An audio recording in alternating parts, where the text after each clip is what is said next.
Hello everyone. आज मैं कक्षा 9 के भूगोल का दूसरा पाठ भारत का भौतिक स्वरूप यह पढ़ाने जा रही हूँ। पहले भी लास्ट वीडियो में भी मैंने इस पाठ का कुछ पाठ आपको मैंने पढ़ाया था, आपको याद होगा।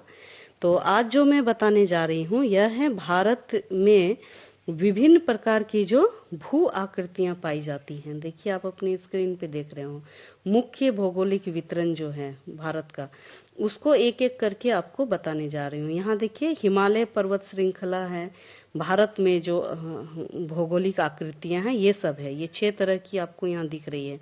उत्तरी मैदान, प्रायद्वीपीय पठार, भारतीय मरुस्थल, तटीय मैदान और द्वीप समूह। तो ये क्या है, एक एक करके हम उसके बारे में जानेंगे। पहले हिमालय पर्वत के बारे में जानते हैं। हिमालय पर्वत श्रृंखला ये क्या है, ठीक है। तो ये पर्वत श्रृंखलाएं जो हैं यह पश्चिम पूर्व दिशा में सिंधु से लेकर ब्रह्मपुत्र तक फैली हुई है। यहाँ आप मैप में आप देख सकते हो, यहाँ पर आपकी सिंधु नदी है और यहाँ से लेकर ये पूरा यहाँ ब्रह्मपुत्र नदी तक यह फैली हुई है। ये आपको दिख रहा है, ये सी आकार का ये अर्धवृत्त का निर्माण करती है यह, ठीक है। यह हिमालय पर्वत श्रृंखला यह 2400 किलोमीटर की लंबाई में फैला हुआ एक अर्धवृत्त है। ये देखिए, मैंने इसको बैगनी रंग से भी मार्क करके आपको दिखाया है। तो इस तरह हमारी जो है यह पर्वत श्रृंखला ये भारत के उत्तर पश्चिम से लेकर पूर्व तक में यह फैली हुई है। इसमें हिमालय जो है यह विश्व का सबसे ऊंचा पर्वत श्रृंखला है जो यहाँ पर है। आपको पता होगा ये नेपाल में है हिमालय पर्वत, ठीक है। इसकी जो चौड़ाई है वह 400 किलोमीटर कश्मीर में देखिए, आपको यहाँ इसकी चौड़ाई ज्यादा दिख रही है हिमालय की। और जैसे जैसे आप इधर आएंगे अरुणाचल की तरफ तो इसकी जो चौड़ाई है वह कम होते जाती है। ये 150 के आसपास ये अरुणाचल में आ जाती है, ठीक है। ये आप स्क्रीन पे अपने देख रहे हो। तो हिमालय जो है यह पर्वत, इसको हम 3 भाग में इसको बांटा जा सकता है, ठीक है। इसको 3 भागों में हम लोग बांट सकते हैं। तो उत्तर का जो भाग है, सबसे उत्तर में जो भाग होता है उसको हम लोग हिमाद्री कहते हैं, सबसे ऊपर वाला भाग। तो हिमाद्री के दक्षिण में जो भाग आता है वो हिमाचल कहलाता है और सबसे दक्षिण में जो भाग आता है वह कहलाता है शिवालिक, ठीक है।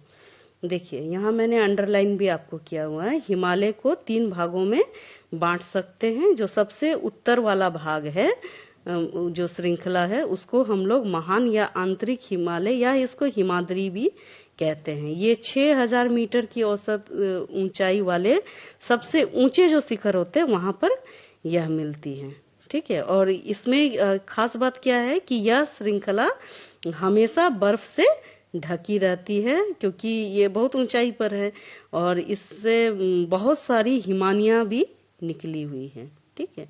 यहाँ देखिए, बहुत सारे शिखर आपकी बुक में दिया हुआ है, हिमालय के कुछ ऊंचे शिखर। तो जैसे सबसे ऊंचा शिखर आपको मालूम है माउंट एवरेस्ट है, यह नेपाल में है।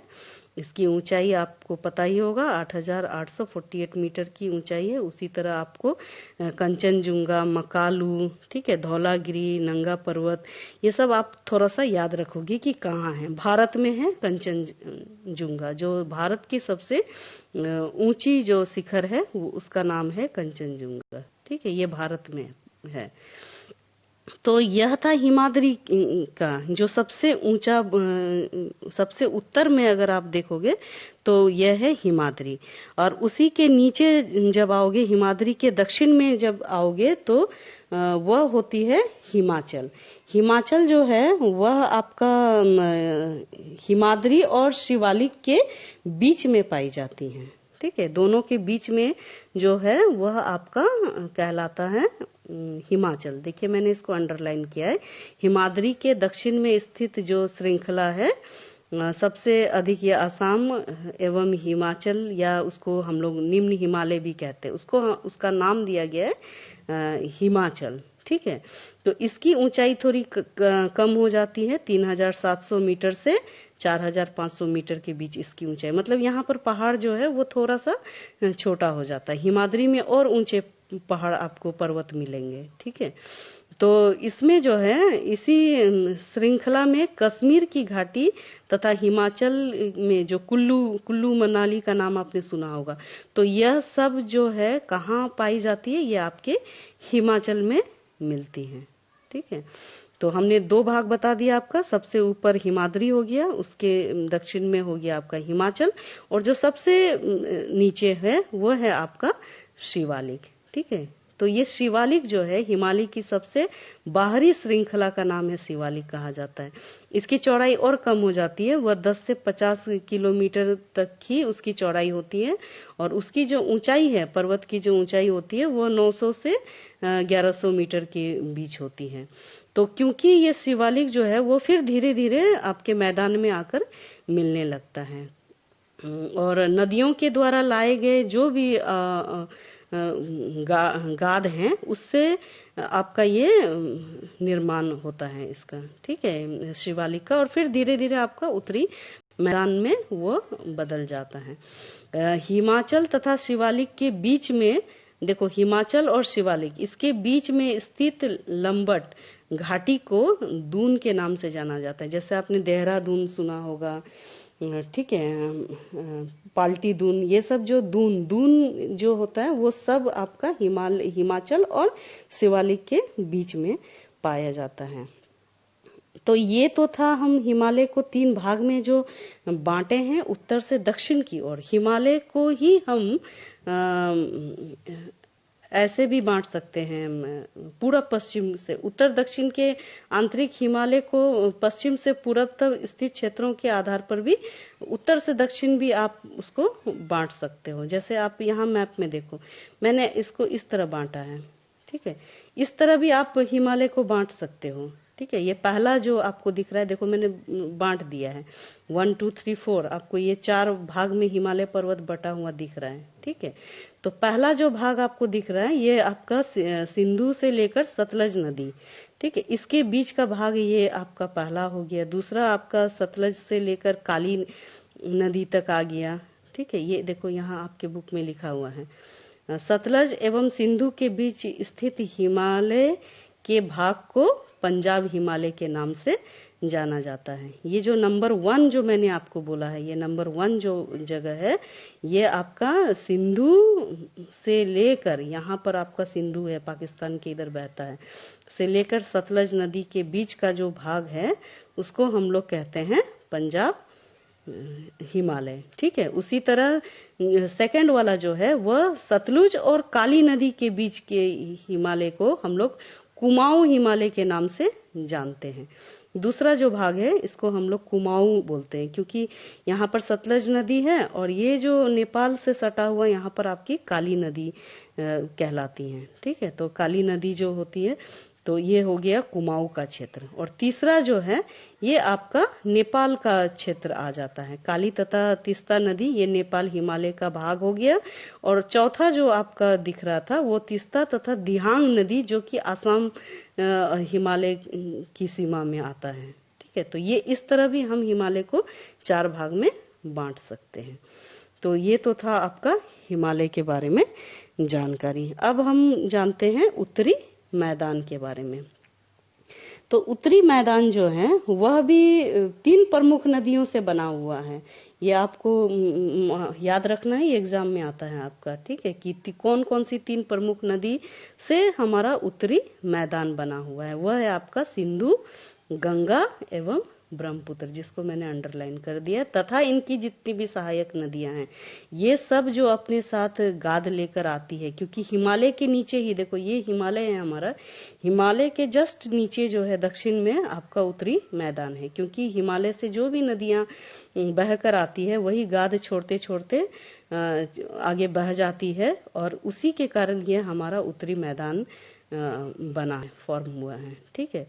तो मेन जो नदी है वह सिंधु, गंगा तथा ब्रह्मपुत्र है, तथा उसकी जितनी भी सहायक नदियां हैं उसी से यह उत्तरी मैदान बना हुआ है।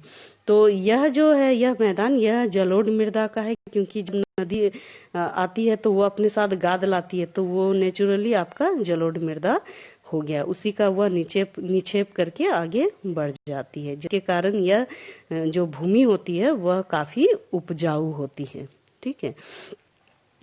और देखिए यहाँ पर उत्तरी मैदान के जो पश्चिम भाग को, ठीक है, पश्चिम वाले भाग को हम लोग पंजाब का मैदान भी कहते हैं। सिंधु तथा इसकी सहायक नदियां जैसे झेलम, चेनाब, रावी, ब्यास, सतलुज, ये सब हिमालय से निकलती है और मैदान की इस भाग में दो आब की संख्या यहाँ पर बहुत है। दो आब का अर्थ होता है, ये आपके एग्जाम में भी ज्यादातर आता है। ठीक है, कि आप देखो जैसे सिंधु और उसकी जितनी भी सहायक नदियां हैं, झेलम, चेनाब, रावी, ब्यास, ये सब जो है, यह सब क्या करती है, मैदान में आकर बहने लगती है। तो जब भी नदी बहती है तो दो नदी के बीच का जो भाग हुआ, ठीक है, इसको कहते हैं दो आब। दो आब का मतलब होता है, दो का मतलब दो हो गया और आब का मतलब होता है नदी। तो दो नदी के बीच का जो भाग होता है उसी को कहा जाता है दो आब। तो दो आब दो शब्दों से मिलकर बना है, दो तथा आब। आब का मतलब होता है पानी या नदी। ठीक है, तो दो नदियों के बीच का जो भाग है वह कहलाता है आपका दोआब। तो यहाँ पर बहुत सारे दोआब हैं क्योंकि बहुत सारी नदियां बह रही हैं, तो जब ज्यादा नदियां होंगी तो दोआब आपका वहां पर ज्यादा होगा। ठीक है, उसी तरह उत्तरी मैदान की जो भौगोलिक आकृतियां हैं उसमें भी भिन्नता के आधार पर उत्तरी मैदान को भी हम बांट सकते हैं। ठीक है, तो पहला जैसे है भाबर। ठीक है, एग्जाम में आपका आता है ये कि भाबर क्या है। तो नदियां जब पर्वत से नीचे उतरती हैं तो आपको मैंने पहले अभी बताया कि शिवालिक की ढाल पर वो 8 से 16 किलोमीटर की चौड़ी पट्टी, ठीक है, का निर्माण करती है। क्योंकि जब नदी बहकर आती है पहाड़ से तो वो कहीं ना कहीं मैदान में वो धीरे धीरे बहना शुरू हो जाती है और फिर वहीं पर जो चौड़ी पट्टी का निर्माण करती है उसी को भाबर कहते हैं। ठीक है, भाबर के नाम से भी जाना जाता है। और इसी पट्टी के दक्षिण में देखिए मैंने अंडरलाइन भी किया है, में ये जो सरिताएं एवं नदियां जो है वो फिर से पुनः निकलकर आगे बढ़ती है और एक दलदली क्षेत्र का निर्माण करती है जिसको तराई का क्षेत्र भी कहा जाता है। ठीक है, तो उत्तरी मैदान का जो सबसे विशालतम भाग है, जो कि सबसे बड़ा भाग, वो जलोढ़ मृदा का बना हुआ है। तो इसी भाग में आपका ये एक आता है भांगर और खादर क्या है। ठीक है, तो भांगर जो होता है, ये भांगर को हम लोग बांगर भी कहा जाता है। तो यह जलोढ़, ये जो है यह पुरानी जलोढ़ मृदा का क्षेत्र होता है, यहाँ बड़े बड़े कंकर पत्थर पाए जाते हैं। और खादर जो होता है यह नए जलोढ़ मृदा का क्षेत्र होता है और यह भी नदियों द्वारा लाए गए निक्षेपों के महीन कणों से इसका निर्माण होता है खादर का। ठीक है, और यह उपजाऊ मृदा भी होती है। तो वीडियो अब लंबा हो रहा है, इसको मैं यहीं रखती हूँ। Thank you.